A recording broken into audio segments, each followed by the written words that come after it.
We just pray, Father, that you would just bless him this evening, and thank you for those that came tonight. We ask you to speak to us now from your word in these few brief moments. Thank you, Father, for the Psalms. They are certainly a comfort to our hearts and also a challenge. Thank you, Lord. We just love you in Jesus' precious name. Amen. This evening as we worked last week on Psalm 16, if you'll turn to Psalm 17 this evening, we're going to begin there. There's a group of Psalms, these four of them. There's 17, 35, 54, and 63. Those four, the 17th, the 35th, the 54th, and the 63rd. Those Psalms are all what's called the imprecatory Psalms. Now, the word imprecate means to invoke evil upon or to hurt. One would say, well, what does that have to do with the Bible and David speaking here? But it's because it's kind of seems like a contradiction to the character and nature of God. That's what it does. But when we read this, we find David starts out here, and you notice here, he says, "Here a just cause, O Lord, attend to my cry, give ear to my prayer, which is not from deceitful lips. Let your vindication come from your presence. Let your eyes look on the things that are upright." Now, we don't know exactly where David was in this, what was the desire here, why he was asking God specifically to deal with his enemies. But we understand that in chapter 35, in Psalm 35, we could summarize David's desire on his enemies. And basically, in verse 1 of chapter 35, which kind of is a commentary on 17 and the others that are called the imprecatory Psalms, it says, "O David, contend, O Lord, with those who contend with me. Fight against those who fight against me." Now, my question tonight is, do you think God listens to a servant like David when these things happen? Does he listen to us? How many times you've had an enemy and you said, under your breath, "I just hope they burn," or something like that, or, "I don't understand with all this that I've gone through. Why would this be allowed by God? God, come on, take care of this situation." Most of us really have entertained some kind of a thought like that, but David was very careful here. Sometimes in this, whatever the situation was, he felt abandoned, he felt forsaken, he felt like maybe God wasn't listening to him, or that something was wrong with his own personal life. For example, we always immediately say whenever something happens to us or doesn't happen to us that we felt was deserved or we did the righteous thing, quote unquote, and we don't see God's hand on it, we don't see the results of what we expected, we begin to kind of evaluate and look introspectively and maybe say, is it something I did wrong? Can I tell you something this evening? David wasn't doing anything wrong. And he goes on in this chapter, in this psalm, to rehearse carefully the things that he had done to be faithful to God.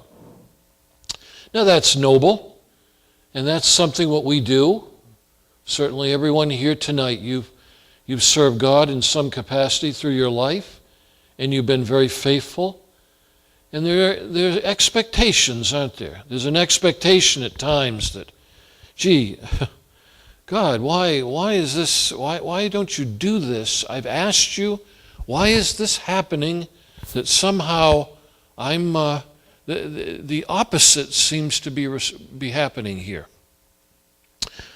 So we're kind of quick to look sometimes at other verses in the Bible to support our response to God. And I'm sure David, who Remember, he wrote a number of the Psalms, and he was also very much in tune with God, as we discussed last week. And 17 times directly he was sought to be killed, and 23 times specifically he was absolutely in a position where he could have lost his life. People were against him, people said things about him, and all this. Now, I'm not saying tonight we're trying to talk about a persecution complex, not speaking about that at all. We're talking about David saying, you know what, God, I'm in a tough spot. This tough spot, I just ask you, please, what has been done to me, would you please reconcile and recompense on the people that have done it to me? Because why? If you don't, God, where is your justice? You know? Justice is a very important word that's talked a lot about today. We want social justice. We want righteous justice. We want justice to be done. Because it seems as though that's a part of the character of God. Well, it certainly is.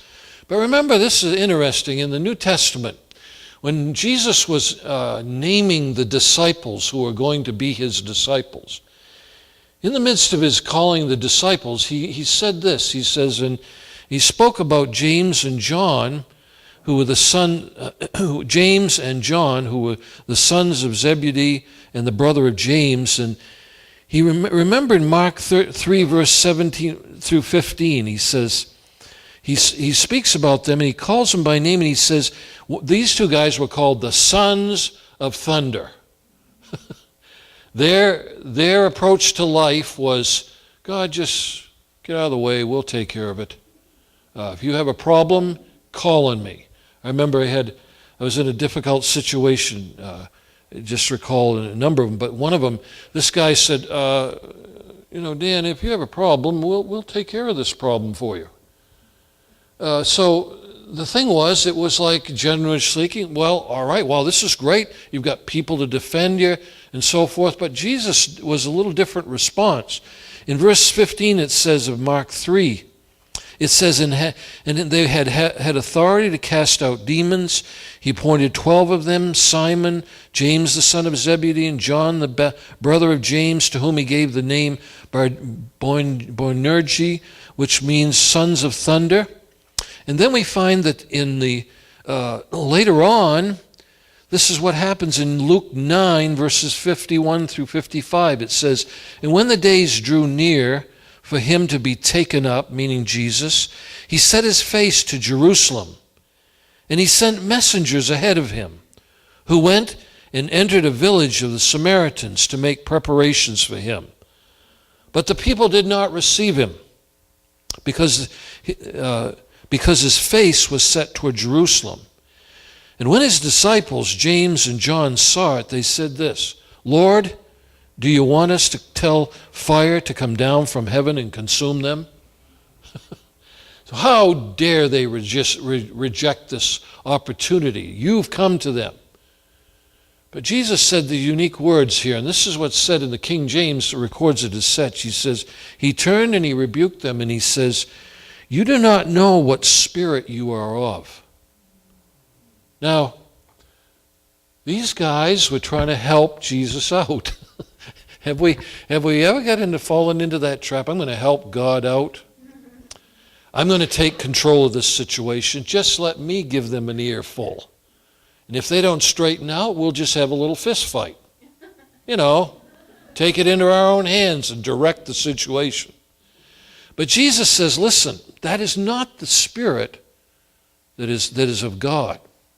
You don't even know what spirit of. Well, obviously, if it wasn't the Spirit of God, then it had to be a spirit that come from hell or something.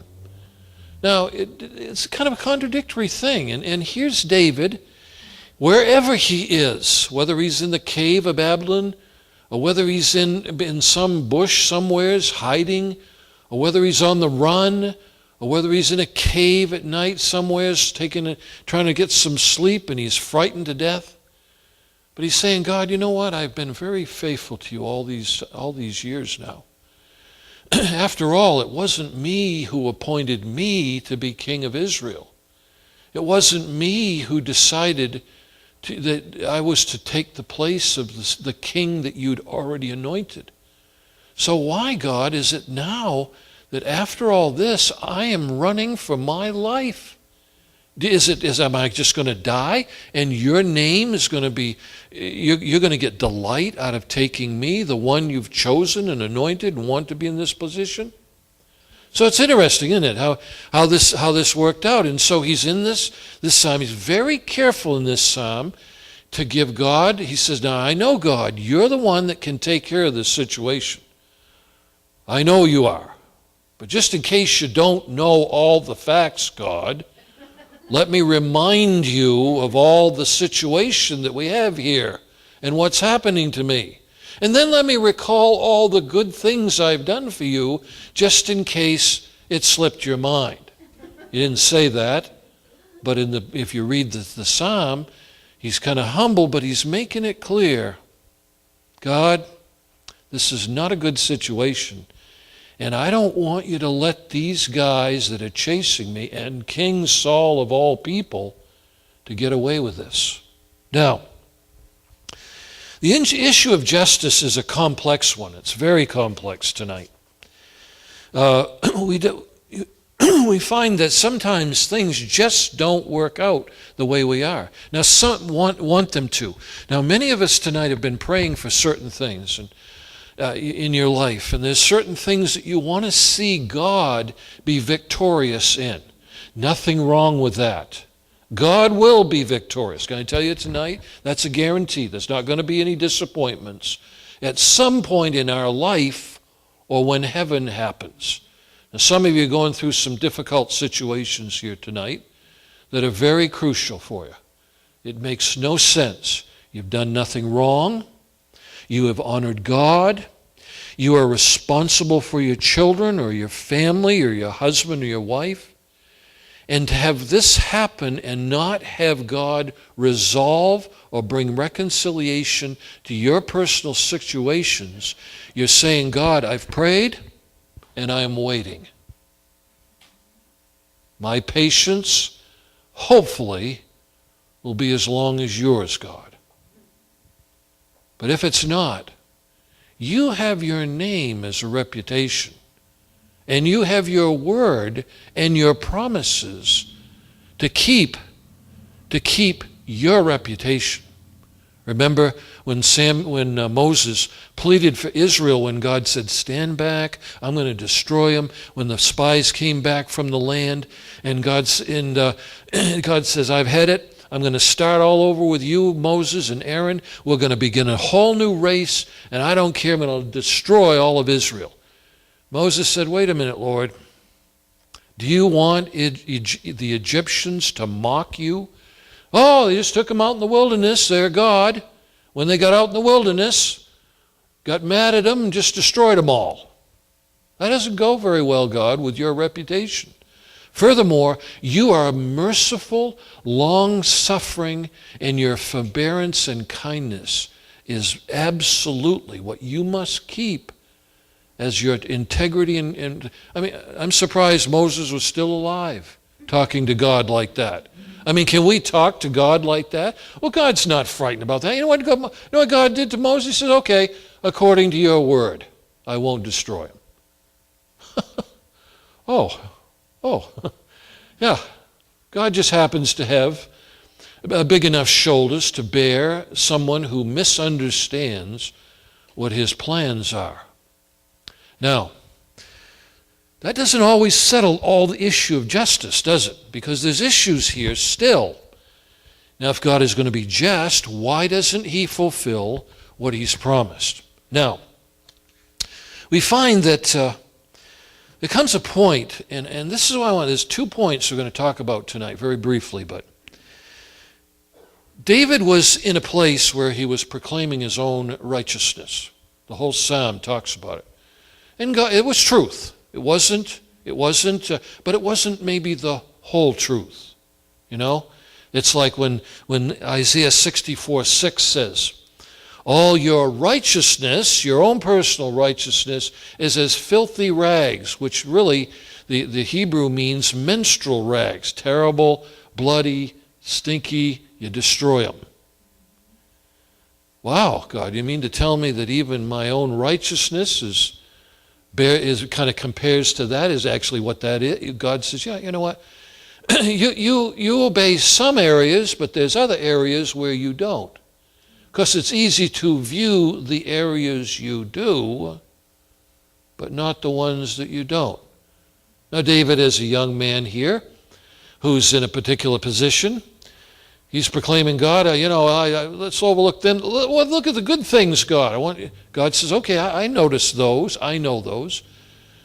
But this was probably before his time with Bathsheba, and his murder of Uriah the Hittite, and his multiplication of wives, and his numbering Israel, and God only knows how many other things, how he dealt with Absalom. You'll notice in 2 Samuel 22 that David makes a very strong declaration. He says, you know what, God, your gentleness made me great. I can't really rejoice in much. But see, here's a younger man here saying, wait a minute, I've done this, I'm ready, I am the soldier, I'm the new king, I'm ready to take over the kingdom, and you have replaced Saul, so why don't you just do it now? Brings me to 2 points this evening here tonight. God says, listen, I want you to understand something. The only reason God delays response to our prayers, I believe, is because of these 2 things. And that is this: what'll happen to me when he does fulfill my request? Number 1. My response to his response is very important. Because the reality is, am I going to gloat over it? All right, boy, you got him. This is justice. You notice that God never really does that. Some say, well, Psalm 2, God sits in heaven and he laughs at the heathen because they imagine a vain thing, and they rumble and they roar against God. That's after all kinds of incredible patience and long-suffering and forbearance has endured forever. And God says finally, after they have said, you know what? And remember what the book of Revelation says, they'll shake their fist in God's face and say, God, we don't care. We don't want you. We don't need you. And God will say, okay. And then he'll laugh. He'll say, well, all right. Then I'll give you what you desire. But until that point tonight, God is interested that I am not overwhelmed with how God answers my prayer in getting, is like the imprecatory Psalms, in getting even and doing evil. God has plenty of ways to make people be dealt with properly in his own grace, time, and forbearance. And the beauty tonight is this: God always exhausts his patience and his forbearance and his kindness, but it's up to God when that's exhausted. So, that's why Proverbs 24 verses 17 and 18 says, do not rejoice when your enemy falls, and let not your heart be glad when he stumbles, lest the Lord see it and be displeased and turn away his anger from that person. Pretty tough, huh? God has a little different approach to life than we do. He says, you just remember something. When the time comes that I need to deal with the situation to bring justice, it'll be perfect, it'll be righteous, it'll be timely. But remember one thing, you could be in the same position. If my grace had not extended to you at Calvary, and I remembered one of your sins, if I remembered anything that you thought that if I remembered one of those things, you could be in the same position of judgment. But because you've trusted me, and I want you to trust me to be the righteous God who brings justice in due time. But remember, the greatest thing that thrills God of all is this, that I want to extend mercy to the thousands. I want to extend mercy. As Peter says, the thing that God delights in most of all is to be able to give grace and mercy, that everyone would be saved if they would only receive his gift of salvation. That's God's attitude. So that's number one. First, and we find in that number one part what my response will be. 1 Corinthians chapter 4 and in verse 5, 1 Corinthians 4 verse 5, it says this, and God says very clearly through the Apostle Paul.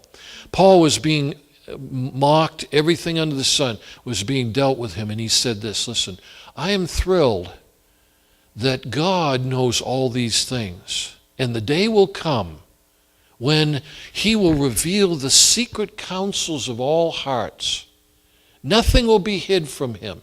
And then the last phrase in that verse 5 says this, and then everyone, not just the enemies, but everyone will be thankful and rejoice in the grace and mercy of God for them. Now, number two, it's a matter of revealing whether my heart is loyal to God tonight. God was looking at David's heart and saying, you know what, David, I think I can trust you. I obviously know the end from the beginning, but I got to test you here, and I got to work some humility in your life. I want to see, will you be loyal to me no matter what? What if I delay for 5 years before I bring justice to your enemies? What if I wait 10 years? What if I don't even do it in this lifetime for you? Will you give up and at some point and say, you know what? That's the way God is. He's not really God. He's not the God I care about. I'm bitter, resentful at the plan of God, and I'm not going to accept it. I just don't care. He can't be God. You see, tonight, it's important that we remember that God is very interested in us being very much in tune with waiting on him. That we remain loyal no matter what. Remember when Jesus was hanging on the cross? He said, Father, he says, if this cup, he said it in Gethsemane, and then he said on the cross, Father, he says, this is the worst thing in the world that can happen. You're separated from me. And yet, even though, Father, I'm here to do your will, no matter what, I don't care. If I die, if this is all gone and nothing happens, I'm still going to be loyal to you. That tonight is the reality. So, maybe we could say David in his little self-talk with God, he might say, God, I'm talking to you real straight now. Just you and me. We're going to have a little discussion here. You're asking me, I'm just asking you kindly. You know me. You know what is in my heart. I believe you assured me late on my bed at night, because he says it, notice there in verse 3 speaks about that. And that compares with the previous chapter that we talked about last week, the previous psalm. Ministered to him in the night season. Talked to him. I was noticing this little video we had tonight. It says that during the night, when you're sleeping, your mind is going faster than you do when you're conscious. Did you know that? Thinking all kinds of more things than ever. Why? Because God has your full attention. Or something does. Some spirit does. So the point is, he says, listen, just help me, Lord. I understand. God's saying all the time, but just, David, will you be loyal if you don't get what you want? Now, there's a lot of Christianity is made up of a big Santa Claus in the sky. If God gives them everything, they're fine. If God holds back some things, they're mad with God until God gets right and then gives them what they want. You know what I mean? They kind of manufacture a God that fits into their lifestyle. God says, wait a minute.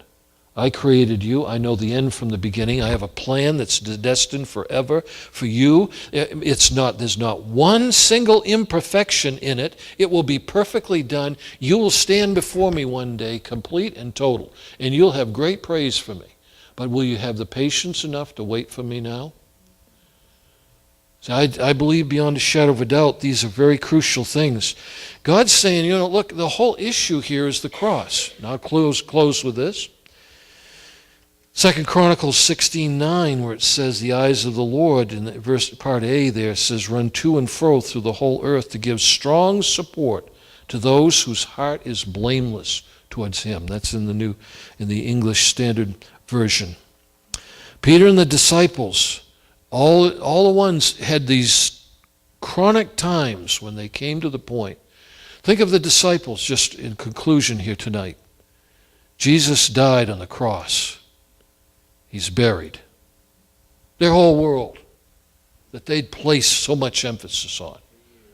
They said, listen, he's gone. Let's go back fishing. Let's do something constructive. This is all a dream. Didn't happen. We're supposed to be the leaders of the kingdom. Going to overthrow Rome. Going to establish the kingdom here on the earth. It's gone. And then Jesus came to him by the sea. Hadn't caught any fish all night. And Jesus says, put the net on the other side. Said, just do that. And they brought in so many fish they couldn't even handle it. They had to walk in, and lo and behold, as Jesus had prepared him fish, and he said this simply 3 times to Peter. He says, listen, do you really love me? Peter's got a little upset. He said, of course you do. You know I do. And 3 times, the emphasis in the Greek is a little more intense each time. But the point was, the test was there. Now, in conclusion here, vindication is God's business. God was patient with David in Psalm 17. He listened to him. And you know what happened? David became one of the greatest examples of compassion for others out of this whole learning experience. Remember Mephibosheth? When the new king came in power, he killed all the family because he didn't want to have any challenge for the throne. Mephibosheth, who was the cripple boy, one of Saul's sons, went down to Lodabar, put him in a carriage, brought him back to the king's palace, fed him, had him sit at the king's table. David said, you know what? I'm going to treat differently than the regular kings did of that age. I'm going to give him I'm going to treat Saul's sons beautifully. Then remember Shimei, who started kicking in the stones and throwing stones at him and cursing him and everything. Remember one of the guards said, listen, let's just stand back. I'll go over. I'll lop his head right off. David said, no, wait a minute. He says, verse 10 of chapter 16 of 2 Samuel. The king said, what have I to do with you, sons of Zerah? If he is cursing because the Lord has said to him, curse David, who then shall say, why have you done so? Wow. David was the king. Why should he put up with this? But he treated someone who treated him terribly the opposite of what should be treated. I believe tonight this is a very solemn thing. Patience, long-suffering, kindness, and unconditional love. So the first thing was basically, what is your response going to be if God answers your prayers in dealing with your enemies? Number 2, will you remain loyal to him if he delays and delays and delays and waits and waits? If it does, if you'll do that, God is building character in you. You'll be used of God. God will be blessed. You'll reveal God. There'll be things coming out of you that are contrary to normal logic and how you deal with issues. And that's what God's looking for. Father, tonight we thank you so much for each one that came this evening. We know it's difficult to have to be in a position here. We thank you so much for Pastor Kelly and his wonderful preaching through the years. It's built the souls of this church and his faithfulness.